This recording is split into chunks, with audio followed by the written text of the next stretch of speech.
capítulo de Economía a Fondo con todo este 2024. Estamos empezando el año en este primer domingo de enero junto a Armando Ide. Armando, bienvenido.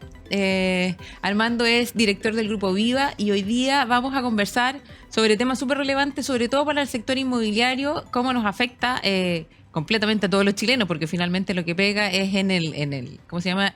En el reflotar la economía, en los mercados. El rubro inmobiliario se ha visto muy golpeado últimamente, sobre todo por dos temas que son muy relevantes, que es la permisología, que es un término que hemos estado escuchando ya hace unos meses, y también el tema de las certezas jurídicas. Así que, Armando, nuevamente bienvenido, gracias por estar con nosotros.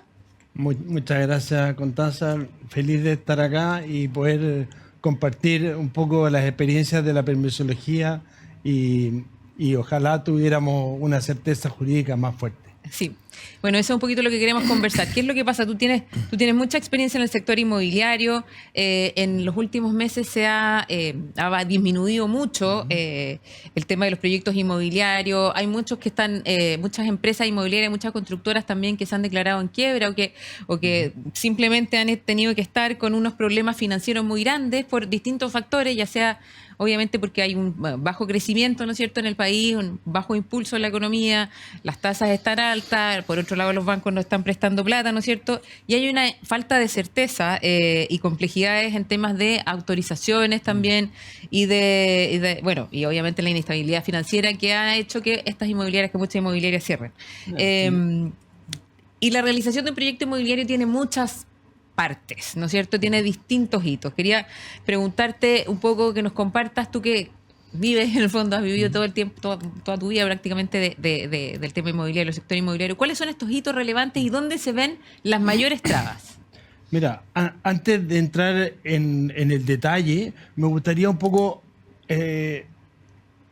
avanzar con lo que tú partiste. O sea, el tema de la permisología para un país es muy importante, porque la permisología se crea en base a las normativas que nosotros creamos en nuestras instituciones. Y las instituciones tienen que ser instituciones fuertes, por lo tanto la permisología es algo muy importante y relevante para el desarrollo de un país. Y un país que va en vías de desarrollo o quiere llegar a ser un país desarrollado, tiene que tener una permisología que sea fuerte junto con sus instituciones. Sin embargo, lo que pasa ahí es que muchas veces el bosque no nos deja ver los árboles. O sea, ¿por qué?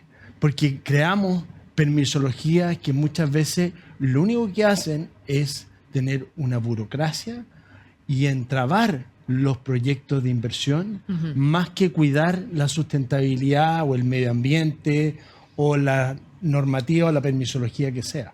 Por lo tanto, para nosotros, como inmobiliaria, particularmente como Grupo Viva, y siendo parte también de una empresa de la Cámara Chilena de Construcción, es relevante el tema de los permisos para tener un país que pueda generar más inversión, ¿cierto? Porque sin una permisología clara y con una permisología que sea muy extensa en el tiempo, lo que nos pasa es que nos quedamos sin inversión. No teniendo inversión, no tenemos proyectos. No. Y al no tener proyectos, no tenemos empleo. No crecemos. No tenemos crecimiento. Sí. Entonces, la gente debería saber que cuando hay una permisología que en realidad nos entraba, lo que perdemos somos todos los chilenos. Somos todos los chilenos, sí. Armando, pero como para entender un poco el proceso, porque no todo el mundo conoce el sector inmobiliario y cuál es el proceso que hay, digamos, y al que están además ustedes amarrados desde el punto de vista de los permisos, que por supuesto que está perfecto, que hay que tener ciertos permisos, ¿no?, ciertas autorizaciones, hay procesos que corresponden, pero también los que tienen que ver con esas trabas, porque no son proyectos que son de un mes, de 6 meses, de un año, sino que son de largo aliento.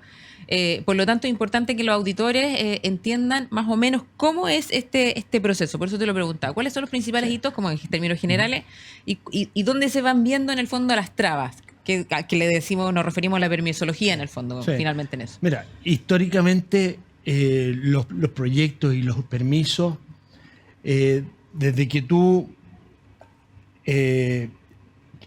ubicabas un lugar en el cual querías invertir, obtenías algunos permisos iniciales, comprabas el terreno, obtenías el permiso de edificación y hasta que puedes iniciar la construcción, lógicamente tienes que pasar por el financiamiento, hasta que puedes iniciar la construcción nos demorábamos históricamente 3, 4 años. Ya. Hoy día nos estamos demorando 7, 8 o hasta 10 años en algunos proyectos. Por lo tanto, esa obtención de permisos y la validación de cada uno de ellos frente a la institución que corresponda es el proceso que nos tiene entrampados en este proceso. Cada proyecto inmobiliario, según un estudio que tiene hecho también la Cámara Chilena de la Construcción, tiene que pasar por 3.000 hitos distintos para llegar a materializarse. Son 3.000 hitos lo que hay que realizar, además con entidades distintas, porque uno la municipalidad... Entidades distintas como son justamente, como dices tú, la municipalidad, el ministerio de salud, o sea, entran dentro de un proyecto, hay entes distintos que tienen que ir validando el proyecto en su proceso. Pero muchas veces un proyecto, hay cosas que son realmente absurdas.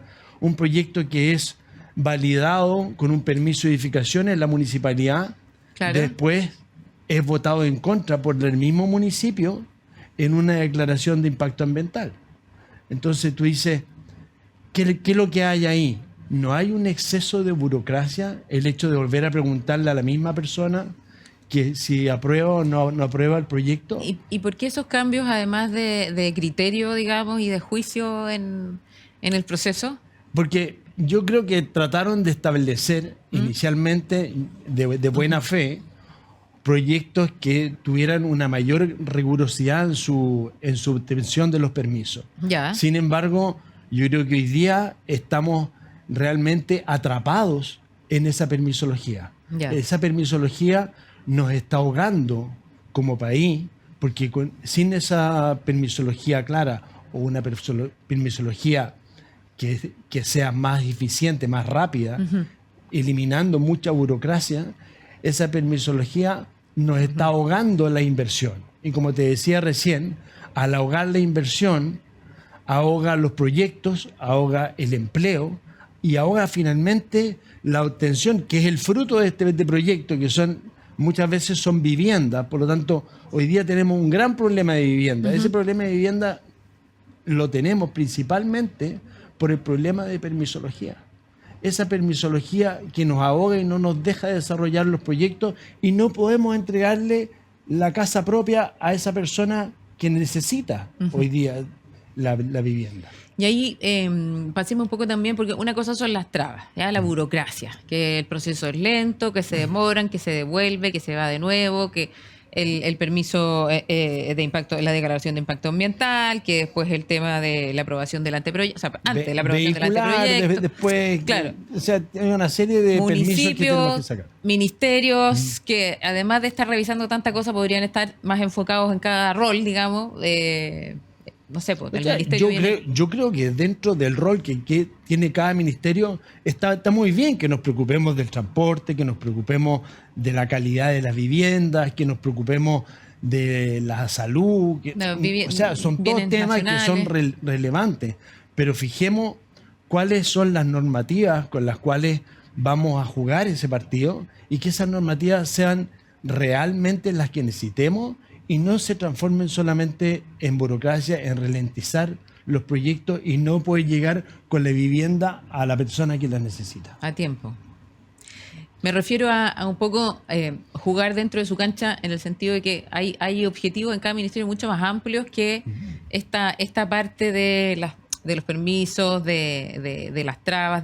O sea, me refiero que hay falta de conversación en este proceso del desarrollo inmobiliario entre los distintos autoridades responsables, en el fondo. Yo creo que falta optimizar el sistema. O sea, yo creo que tenemos que sentarnos a pensar en qué cosas realmente de las que quisimos imponer en la permisología son realmente relevantes y cuáles en realidad podemos dejarlas como sujeta tal cual a una declaración jurada por parte del desarrollador, como Claro. lo está viendo hoy día el ministro Grau. O sea, Claro. hay cosas que podemos eficientar y tratar de buscar, porque la permisología, como lo hemos hablado todo este tiempo, acá contigo, no es solamente porque se retrasan los proyectos, porque no hay inversión, sino que finalmente todo esto tiene un costo.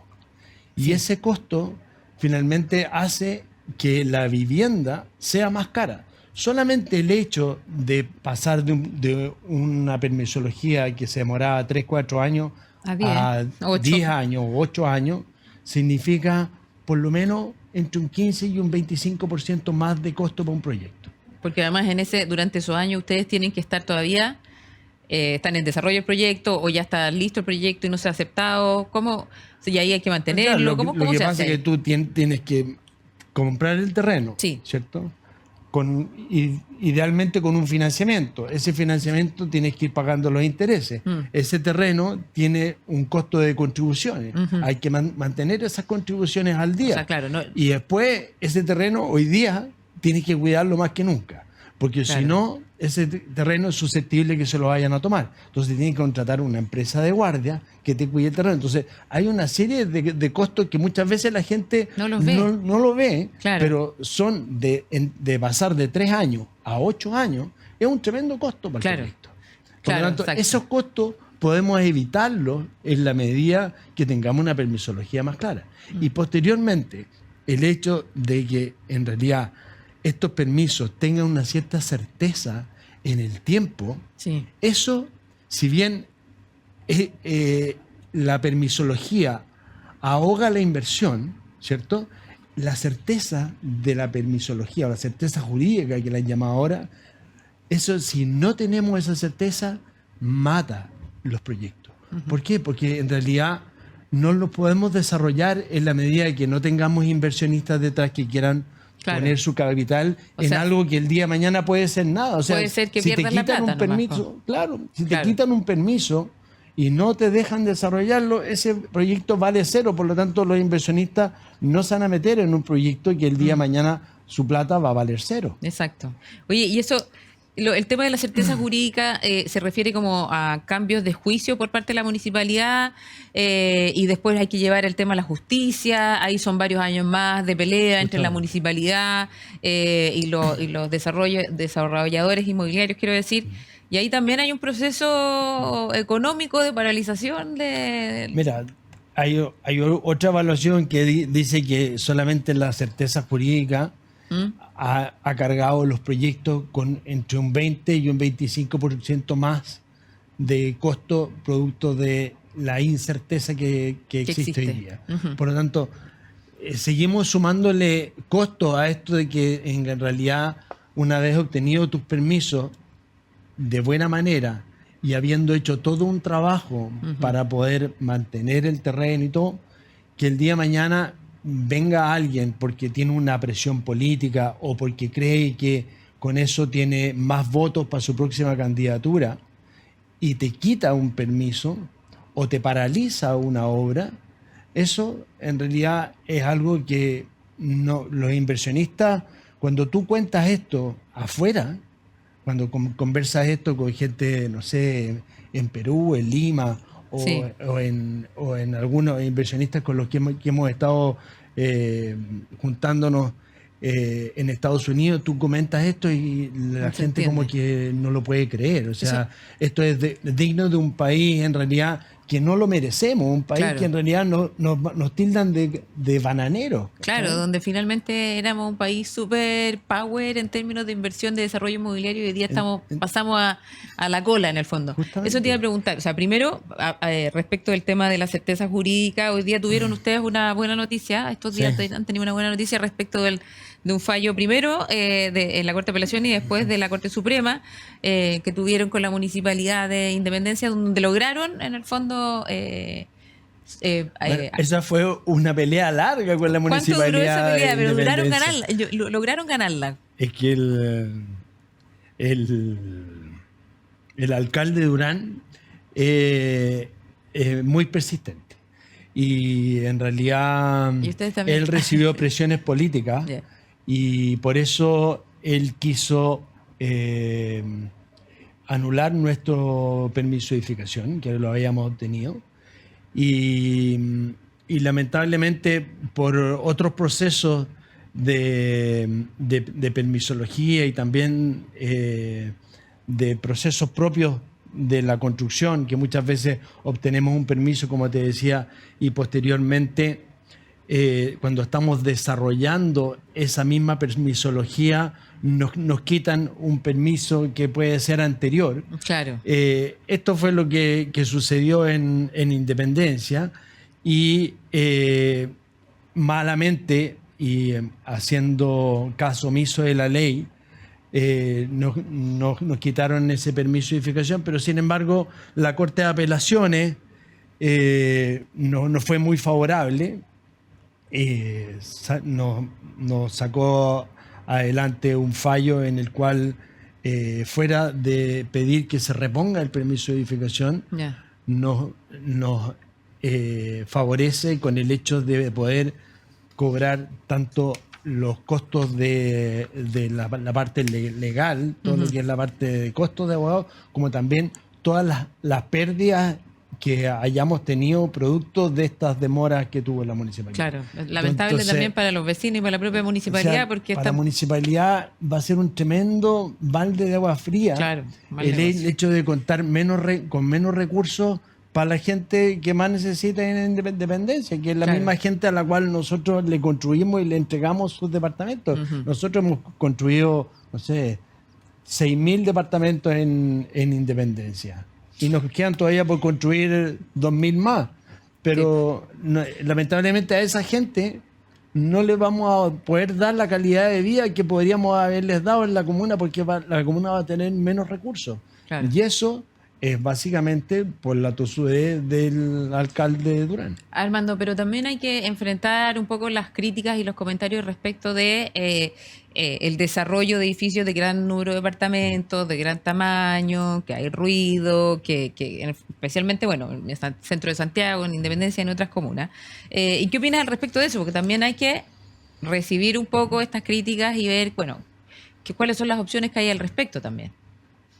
Mira, este modelo de negocio, que es un modelo de vivienda, no digamos de negocio solamente, porque en realidad son viviendas. Este modelo es un modelo que en gran parte del mundo funciona y funciona muy bien.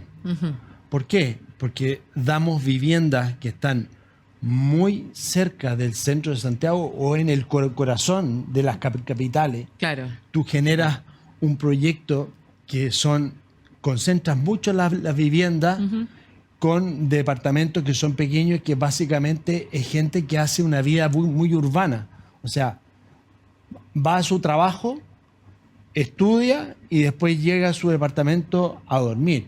Por lo tanto, es para esa gente. Yeah. Y muchas veces lo que ha pasado con este tipo de productos en nuestro país es que las mismas autoridades no han tenido, y nosotros en general hemos sido bastante laxos en varios temas, entre ellos la migración. No le hemos puesto el énfasis suficiente para que en esas poblaciones que son, como tú puedes tener un barrio con varias casas, en estos edificios que son verticales, también deberían tener un cierto control, una cierta normativa, una cierta frecuencia con la cual el municipio visita, los carabineros visitan, bomberos visitan. Claro, no dejarlo como algo porque si no, aparte, claro, anexo, así como, independiente, quiero decir más bien. Claro, porque eso es un barrio igual. Deben ser cuidados tal cual como sea un barrio. Ya, okay. Y nosotros así lo entendimos. Y en su minuto fuimos muy cuestionados porque fuimos de los primeros que pusimos en nuestro edificio sistemas de control con barrera, como hay en cualquier edificio oficina, un sistema de control con barrera para que entre la persona que es propietaria o arrendataria del departamento, Y pero no no cualquier entre persona. cualquiera. Claro. Para que haya un control Ya. en cuanto a la gente que entra. Ujú. Para que el día de mañana no se transforme, no sé, en un centro de droga o en un centro de prostitución o cualquier cosa que en realidad haga un mal uso de los departamentos. Ya, pero el objetivo en el fondo era acercar, digamos, a personas que viven en la periferia o en regiones Justamente. a vivir, a tener la posibilidad de vivir en el centro de la capital, En el- centro de Santiago, digamos, o de las capitales regionales en el fondo, para que estén cerca de su trabajo y sea una cosa mucho más práctica. Justamente. Ya. Y ahí hay una responsabilidad también del municipio y de Carabineros, revisar la seguridad, etcétera. Y la idea, como tú bien dices, es poder llevar a la gente donde está el equipamiento. No solamente darle una vivienda, sino que darle una vivienda donde él quiere estar. Esta gente quiere estar en el centro de Santiago, quiere estar cerca de las universidades, cerca del trabajo. Por lo tanto, Del transporte. o un transporte eficiente como Claro. es el metro, que es maravilloso. Por lo tanto, esa es la gente que se ha venido a vivir a esos departamentos. Y hoy día hay personas que antes vivían, no sé, somos de San Bernardo, Buin, Colina, que viven en el centro de Santiago, que se evitan ese viaje de 1 o 2 horas de ida, 1 o 2 horas de vuelta, y les dan la posibilidad o de estudiar o de tener un segundo trabajo, con Claro. lo cual la calidad de vida de esa persona mejora enormemente. Bueno, Armando, muchas gracias por la conversa. Yo creo que desde la experiencia de ustedes, del grupo y de los años de experiencia también que tienen en el desarrollo inmobiliario, es interesante poder conversar del tema de la permisología, de las trabas más bien, de las certezas jurídicas y lo relevante que es para seguir impulsando el mercado inmobiliario y finalmente la economía de este país. Así que muchas gracias por acompañarnos. Estamos llegando al final del bloque, así que nos tenemos que despedir. Un millón de gracias, Constanza, te agradezco mucho. Y lo único que quiero es dejar como mensaje que la permisología es algo que es absolutamente relevante para el crecimiento y el desarrollo de un país y con eso la calidad de vida y el trabajo para las personas. Claro, Por pero de lo manera tanto, más ágil, no tanto no tan burocrática. Por lo tanto, a mí me encantaría que las autoridades, que veo que últimamente la han estado mirando así, lo Sí. vean con esos ojos y Sí. tratemos de tener una permisología y una certeza jurídica fuerte. Sí. Eso no va a ser un país desarrollado. Sí.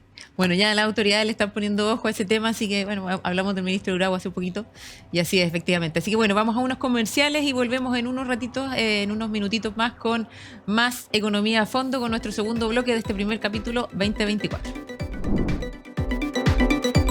¿Sabías que la clave para una sonrisa saludable está en una buena higiene oral? En Curaprox lo sabemos y por esto te ofrecemos productos suizos premium para toda la familia, disponibles en curaprox.cl. Agricultura TV.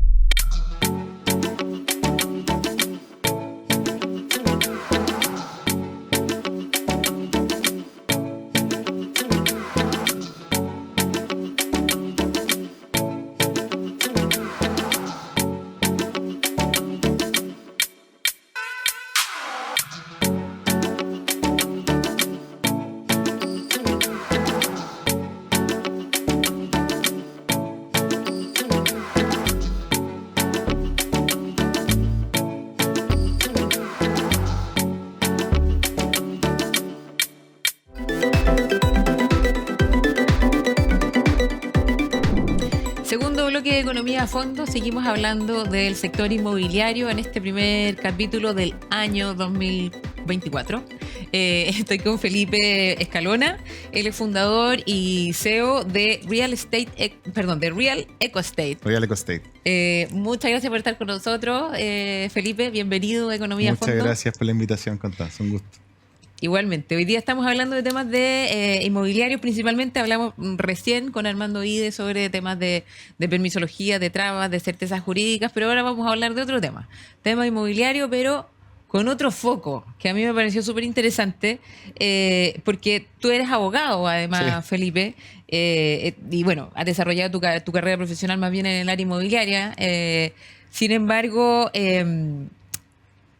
se plantea todo el proyecto que tú nos vas a contar a continuación desde un punto de vista sustentable, pero también desde un punto de vista que tiene que ver con la NASA, y es lo que más me llamó la atención, que hace Chile en un proyecto inmobiliario involucrado con la NASA. Nos pareció súper interesante de conversar. Así que nada, parece rocket science, debe serlo o no, pero bueno, vamos por partes, obviamente. ¿Cómo comenzaste en el mundo inmobiliario para que así empecemos a introducir esta historia? Bueno, yo, como tú bien dijiste, soy abogado. Me he dedicado principalmente, trabajando en el Banco Santander mientras estudiaba Derecho en la Chile. Y la verdad que mi jefe en ese tiempo, el fiscal, consideró que mi trabajo había sido lo suficientemente bueno como para recomendarme para ser fiscal de un grupo inmobiliario a los 25 años. Y estuve desde el año 2005, en que yo tenía 25 años, hasta el 2015, 16, full dedicado a hacer negocios inmobiliarios, asesor de grupos inmobiliarios, de varias inmobiliarias de este país. Y hice toda mi carrera principalmente haciendo desarrollos tradicionales, enfrentando toda esta permisología que recién estaban conversando. Tema de autorizaciones, trabas, exacto. Permiso 1, 2. Exactamente. Todas las dificultades con las que se fueron dando, ¿no? Claramente evolucionó bien particular mi trabajo desde lo que era el 2005 al 2015. Pero me especialicé en entender cómo funciona el negocio inmobiliario, cuál es la lógica, incluso cuál es la visión del inversionista inmobiliario. Es bien particular, el inversionista inmobiliario es un tipo que no compra cosas etéreas, estas cosas como las criptomonedas o las acciones incluso, no es algo que tú hables con el dueño de una inmobiliaria y le guste tener su plata guardada. Un poquito más le gusta físico, lo concreto, así concreto. como que lo veas, el terreno. Ese edificio es bien particular eso. Entonces, logré entender cuál era la lógica de todo ese mundo, y al mismo tiempo yo soy un tipo que la mitad de mi vida ha sido vegetariano, siempre he sido bien ecologista. Y tenía muchas ganas de hacer cosas que tuvieran impacto. ¿Y en qué minutos se juntan estos mundos más sustentables, ¿no es cierto? O sostenibles con el mundo inmobiliario. ¿Qué pasó? ¿Un viaje a la Patagonia por ahí? Sí, hay un quiebre. El 2016 se me ocurre hacer la O de las Torres del Paine. Me conseguí poder hacerla al mismo tiempo que la hacen los guardaparques de la CONAF, que la hacen incluso en una dirección diferente. Parten un pocos días antes, a fines de octubre, y terminan los primeros días de noviembre, porque el 1 de noviembre abre el Parque Nacional Torres del Paine. Entonces, lo que yo tuve la posibilidad de hacerla con muy poca gente, y viajé con un par de amigos que eran unos primos, que ellos iban corriendo y yo iba caminando, viendo la naturaleza, qué sé yo, y el último día me tocó en el cruce del paso John Garner, donde está el campo de hielo, una tormenta blanca que no estaba esperada. Como no había un guardaparque, no se nos avisó que había que cerrar el paso, y quedé atrapado. Tuve 3 horas con hipotermia, con la nieve hasta la rodilla, pero hacía frío, y de momento a otro estaba la nieve hasta la rodilla. Me tuvieron que rescatar, y fíjate que dentro de las cosas que me pasaba cuando estuve ahí antes de que me rescataran fue pensar cómo iba a ser mi funeral. Y yo dije, oye, como que mi funeral iba a ser, no sé, buen abogado, fiscal inmobiliario, inversionista. Encontré que no tenía nada, no había hecho nada por los demás en mi vida. Era como un sentido a la vida. Y la única forma claro, hice un compromiso conmigo mismo, más que nada, que si lograba salvarme, iba a hacer un cambio en mi vida y ocupar mi herramienta. Si no era no era irse al Tíbet, sino que ocupar mi herramienta una alternativa para hacer, podría haber sido. Pero claro, ya sabemos que no me iba muy bien con la altura. Entonces traté de mezclar toda la expertise que tenía como abogado e inversionista inmobiliario. Todo mi interés por proteger la naturaleza, además este símbolo de que la Patagonia casi me lleva, ver cómo devolverle la mano a la naturaleza. Y se me ocurrió desarrollar el primer proyecto inmobiliario de conservación en Chile a principios del 2017. Ya, que este proyecto tiene una frase que me llamó también la atención, que es usar al mercado para salvar al mercado también. Sí. Independiente que suena como muy financiera, pero no, tiene un foco mucho más allá. Es que es tremendamente financiero. Yo Sí. he tratado de separarme un poco del discurso sostenible, que es más hippie, que es cierto que es fácil entender porque hay que reciclar, porque todas esas cosas son muy importantes, cuidar Sí. el planeta, que los grados extra. El tema que es para salvar, el salvar el mercado tiene que ver con una conversación que tuve en Nueva York con un ejecutivo de BlackRock, Ya. que me decía, mira, sabes que hoy día estamos conscientes del efecto, la efervescencia social que existe en función de todo el impacto que tiene el cambio climático. Ujú. Cuando se inunda una ciudad, cuando no sé, hay erupciones, la naturaleza Claro, las reacciona contra tormentas, exacto. las tormentas, cuando la naturaleza reacciona de una manera distinta a la que estamos acostumbrados, esto genera cambios sociales y todos Claro. esos cambios sociales finalmente lo vivimos en Chile, ¿cierto? Sí. Lo sabemos de primera fuente, Sí. terminan generando estallidos que atentan contra el sistema. Sí. A BlackRock es uno de los que más le interesa que el sistema siga funcionando porque el capitalismo y los fondos de inversión son uno solo. Entonces, lo que se busca hoy día es que se pueda transar todos los servicios ecosistémicos que presta la naturaleza, los bosques, el mar, con las mismas fórmulas que se transan muchos de estos activos intangibles que existen para poder generar beneficios económicos que impacten a los propietarios, en el caso de la conservación de la tierra. Hoy día una persona que tiene 1000 hectáreas en la Patagonia no recibe ningún beneficio. Entonces, salvo que haga un aserradero, o que incluso Claro. es difícil sacar los árboles. Las forestales de Aysén se fueron hace una década atrás. Claro. Entonces imagínate el que esas personas, los propietarios de todo tipo, puedan recibir beneficios, que las comunidades puedan tener trabajo asociado a la conservación, Ya. a la protección de la biodiversidad, y que todo esto genere formas de transar estos activos o estos servicios que presta la naturaleza en función de potenciarlo y protegerlo. Ya, pero espérame, explícame un poco cómo es el modelo, porque así escuchándolo como a buena ya primera, sin entenderlo tanto, parece que es como un tema más como de proteger superficies tipo Parque Pumalín, pero no es eso, porque esto además tiene asociado el concepto de ganancia respecto claro. de tener este tipo de propiedad. Pero ¿de qué se trata? ¿Cuál es el negocio de esta conservación y el negocio de ser dueño de un espacio, un terreno, digamos, en la Patagonia?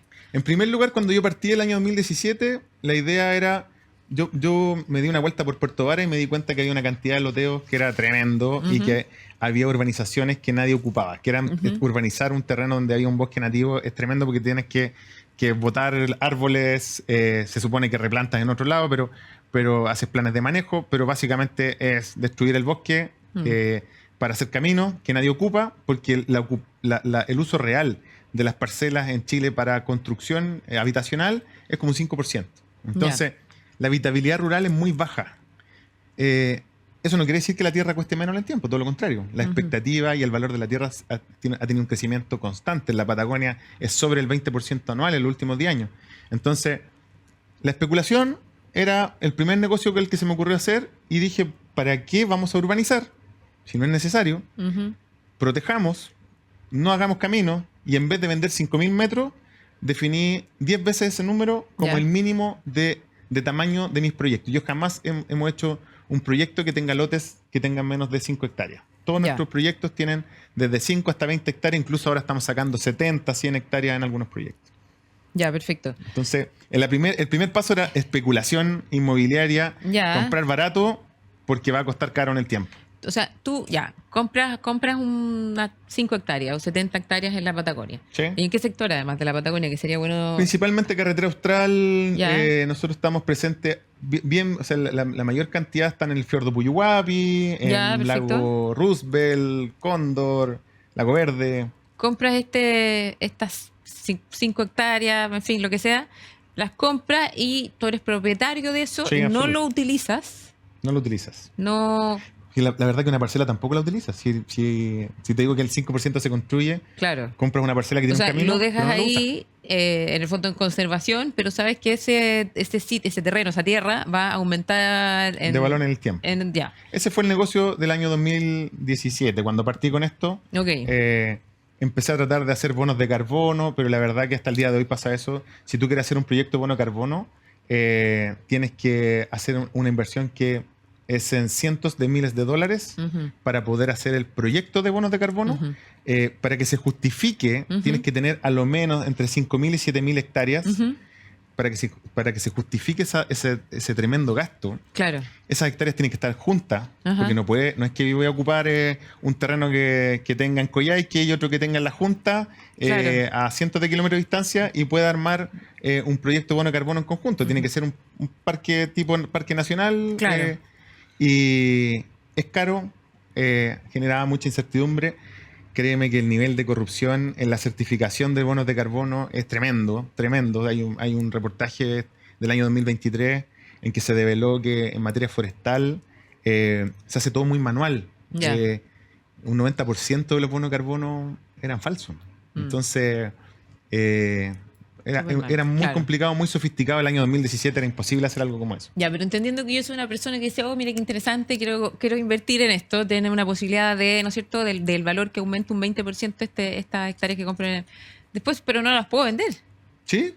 Si las puedo vender, se las puedo vender a otro. Sí. Pero y ese otro el que me terreno las, es tuyo. y ese otro que me las compre no puede tampoco hacer nada, tiene que seguir bajo el mismo concepto. Lo que pasa es que el concepto original era especulación inmobiliaria. Con el tiempo lo que fui haciendo, que era mi compromiso con mis clientes, era, punto uno, no puedes subdividir, Ya. puedes ocupar un 5% de la superficie para construir algo, pero los primeros 5 años no puedes hacer nada. Dame 5 años para Ya. proponerte algo mejor que construir. Ya, ok. Entonces, esto a través de un derecho real de conservación, que es un contrato en el que yo adquiero a través de una fundación que supervisa la conservación y que te cuida el terreno además para que no se lo tome nadie, para que no te roben árboles, etcétera. Ujú. Supervisamos todo esto y dame 5 años para hacerte una propuesta, Ujú. y voy a estar invirtiendo en conocimiento, en desarrollar ideas, y gran parte de la prosperidad que recibí en este negocio, hemos vendido más de 30 millones de dólares, se me ocurrió abrir, no sé, por mercado, oficina en Nueva York, tenemos comercialización en México, Colombia, en España. ¿Ya? Entonces, la primera jugada era tener clientes internacionales. Sí, que el eso te iba a precio preguntar fuera- cuál era el público objetivo Claro, en este... que el precio, en este- primero eran puros chilenos, después ahora hay europeos, gringos, incluso, yo diría, no sé, regiomontano, la gente de Monterrey en México, tiene un nivel de prosperidad semejante al de California, Ujú. tienen mucho interés en comprar tierras de conservación. Y tú ahí a través de la fundación, entonces, cuando les dices, dame 5 años para no construir nada y yo encargarme de cuidar, de fomentar, digamos, ahí es donde tú contratas también gente de la zona para poder aportar, ayudarla. Trabajamos con guardaparques, Ya. trabajamos con lancheros, trabajamos con distintas personas, con distintas agrupaciones de las comunidades para proteger estos lugares, para supervisar. Ujú. Y lo más importante, te diría yo, que a mí me gusta mucho el trabajo en las comunidades y todo, pero lo más importante, armamos un grupo científico para estudiar y aprender sobre los bosques. Ya. Y ahí fue donde en algún momento yo le preguntaba a los científicos y les decía, oye, pero ¿cómo podemos aprender más del bosque? ¿Qué datos nos faltan? Porque yo, que he pasado los últimos 2 años yendo y viniendo a Nueva York, la información que hay de los bosques en Estados Unidos es brutal. O sea, los bosques europeos, que no son muchos, pero en Estados Unidos, en Canadá, que son hartos, tienen muchísima información. Ujú. Entonces, tienen los bosques escaneados en 3 dimensiones, Ya. saben cuánto mide un árbol y cuánto pesa, y lo ven. Entonces dije, ¿cómo podemos hacer eso? Y ahí entró Y ahí se el me proyecto ocurre- con la NASA. Y ahí entra la NASA, porque se me ocurre. Ahí está el Rocket Science. Sí, se me ocurre la cosa más loca del mundo ¿Ya? que fue, oye, si enviamos un satélite, nosotros, voy a llamar a la NASA, yo lo financio. Y enviamos un satélite y pidámosle a la NASA que lo lance. ¿Cuánto cuesta? Coticemos, porque uno está acostumbrado a diseñar los sueños con límites, ¿cierto? Entonces, no, ¿cómo voy a enviar un satélite yo, Sí, que pues te soy iba a decir que esto abogado? como que es Starlink de... Claro, ¿pero cuánto cuesta? ¿Tú sabés cuánto cuesta mandar un No satélite? tengo Yo- idea, yo, pero me ¿cierto? imagino que muchísima plata. Entonces, O lo sea, prim- por algo lo hace, ¿cómo se llama? Elon Musk. Elon Musk y no lo hacemos nosotros. Entonces, el primer paso era cotizar. Ujú. ¿Cuánto valía?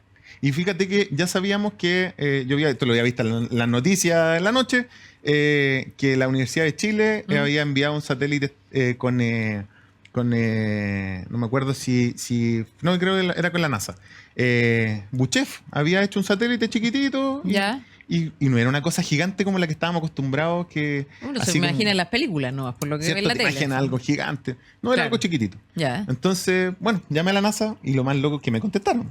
Ya. Me dijeron, ¿sabe qué? Lo que usted me está pidiendo, tuvimos varios acercamientos, varias reuniones, lo que usted está pidiendo ya existe. Es un sensor que Ya. está instalado en la Estación Espacial Internacional Ya. y en la órbita pasa por la Patagonia, pero el sensor no está calibrado para el hemisferio sur. Ya. Entonces le vamos a dar con el científico que está a cargo, que es un científico de la Universidad de Maryland, en Washington, que está al lado de Nueva York. Nos pusimos de acuerdo, lo visitamos y él me dice, mira, yo para poder calibrarlo necesitaría que tú la misma tecnología que tenemos en el satélite la pusieras en un dron. Necesitamos equipo, me pidió fondos, me hablaba, Ya. no sé, de cientos de miles de dólares Ya. para comprar equipo y en realidad se podía hacer, podían dejar todas nuestras tierras conectadas a los satélites para poder medir en 3 dimensiones Ya. y ver cómo evolucionaba el bosque. Ujú. Yo no quise regalarle plata a los gringos, porque además, como latinoamericano Sí. era una locura. Ya. Así que lo que hice fue invertir todo este dinero. Bueno, se lo doné a una fundación chilena, que es We Conserve, Ya. y ellos, a través de la doctora Tarin Fuentes, invirtieron en los equipos necesarios. Tuvimos que contratar helicópteros, hidroaviones para llegar a los lugares, para poder pararse en los lugares donde había que pilotear en los drones, y logramos conectar los proyectos de Real Estate con el satélite de la NASA. ¿Y eso significa qué? Significa En que, términos prácticos. en términos prácticos, que tenemos cada uno de los árboles de nuestro terreno, ¿Ya? tienen un ID, un root, Sí, están identificados. están identificados, sabemos cuánto miden, cuánto pesan, cuál es su biomasa, ¿cierto? Ya. Cómo están compuestos, vistos primero por el dron, ahora a través Por el- del seguimiento de la Estación Espacial Internacional. Claro. La órbita de la Estación Espacial pasa entre cada 3 y 21 días, por lo tanto podemos ver algunos comportamientos. Ujú. Si falta un árbol nos podemos dar cuenta. Ujú. Y lo interesante no fue tanto eso, sino que empezamos a combinar, porque al mismo tiempo estábamos trabajando con equipos, con sensores, con la Universidad de Chile haciendo cosas, y de pronto empezamos a juntar información y logramos darnos cuenta que podíamos medir las variaciones de gases, de CO2, que son lo que representan los bonos de carbono, Sí. en tiempo real, 20 veces por segundo, en extensiones hoy día entre 60 y 200 mil hectáreas al mismo tiempo. Y al final esto, porque, claro, estamos hablando, la idea de esta compra de terrenos, digamos, para la conservación, para el cuidado, la alianza el encuentro, digamos, con la NASA, ya lo hicieron, ya lo lograron medir en el fondo el ecosistema en la zona. ¿Y eso cómo beneficia finalmente también al comprador? Bueno, ahí viene el juego de lo que te estaba contando antes, que ahora soy capaz de medir los servicios ecosistémicos con tecnología. Ya. Entonces, no solo hacer proyecciones, no solamente que un científico te haga un relato, sino que sabemos cómo la conservación impacta a los bosques. Ya. Los planes de conservación no quiere decir, uno tiende a pensar que conservación es no tocar. ¿ya? Tal cual, absolutamente. En algunos casos es podar, es limpiar algunas especies que son foráneas, es proteger la biodiversidad. Ya. Entonces, y tú todo eso puedes medir el impacto que tiene Ujú. con estándares propios de los bonos de carbono u otros tipos de sistemas transables, Ujú. ¿ya? Como bonos de biodiversidad o otros Ya, gases, por ejemplo, de efecto invernadero. Claro. Entonces, ¿cuál es la gracia? Es que a contar del 2024, Ujú. los clientes de Real Estate van a poder comprar predios que van a venir con renta, porque les van a pagar. Porque van a estar asociados a algún bono Exacto. o de carbono o de... Exacto. Ya, Entonces ya no perfecto. solamente Ese es la el negocio. plusvalía en el tiempo, Del sino que sitio, vas del a terreno. tener una renta anual en Ya. base a la protección que estás realizando. Ujú. Voy a cumplir mi palabra, que es lo que más me interesaba. Después, después de esas sí. 3 horas en las Torres del Sí, Paine. y voy a- Inolvidable, me imagino. Y lo que espero es, mira, fíjate que ya tenemos contratos para, hasta ahora hemos escaneado con la NASA entre más de 3.000 hectáreas. Ya. Debemos andar con entre 3.000 y 5.000 más o menos. ya tengo un contrato firmado con una empresa que tiene los mismos equipos de la NASA, pero de hecho un proveedor de la NASA, Ya. que lo vamos a traer a Chile, que es europeo, para escanear las 50.000 hectáreas, se va a multiplicar por 10 de aquí a marzo. Ya. Súper bueno, pues, o sea, en esta última Y vamos a ir fecha. sumando zonas que nosotros llamamos iluminadas, porque están conectadas ahora con el satélite. Ya, claro. Estas mediciones son solo... Iluminadas porque tienen la pista del satélite, en el fondo, Exacto. que pasa sobre ellas. El satélite no es que tú le des un punto y ahora está iluminada la Patagonia entera. No. ¿Ya? No, Es por sí, terreno, entiendo. es tremendo. Sí, sí. Entonces, por eso no es que el terreno al lado del mío pueda estar... Necesariamente. Estoy al lado de un proyecto Real Estate, estoy conectado con la NASA, desgraciado. No necesariamente. Mira, me encantaría que fuera así, pero no funciona así. Entonces, lo que buscamos hoy día es invitar a cada vez más gente Ujú. a que sume los predios que tiene hoy día en el canal Puyuhuapi, en la zona de Melimoyo, La Junta, Súper. en el canal de Puerto Chacabuco. Ujú. Todas esas zonas las vamos a empezar a medir en tiempo Para real. que se integren a la De aquí a medición. marzo vamos a tener ya equipos que van a alcanzar, tienen un alcance de 200.000 hectáreas. Buenísimo. Y lo bonito es que estoy convencido de que podemos generar una activación económica de una región que pese a que tiene un servicio muy importante para el planeta, no recibe el beneficio de ser uno de los pulmones del mundo. Del mundo, efectivamente. Bueno, es una iniciativa y un desafío grande también el que tiene Felipe, Súper. pero es súper interesante. De verdad que la historia es bien particular. Te felicito por eso. Bueno, y Muchas ojalá gracias. que les vaya súper bien y Muchas puedan seguir gracias. creciendo. Hemos llegado al final de este capítulo de Economía a Fondo, hablando de desarrollo inmobiliario de distintos ámbitos, incluso con Rocket Science incluida. Vamos cerrando. Nos vemos la próxima semana sin falta para hablar más de economía a fondo y distintos temas entretenidos. Nos vemos.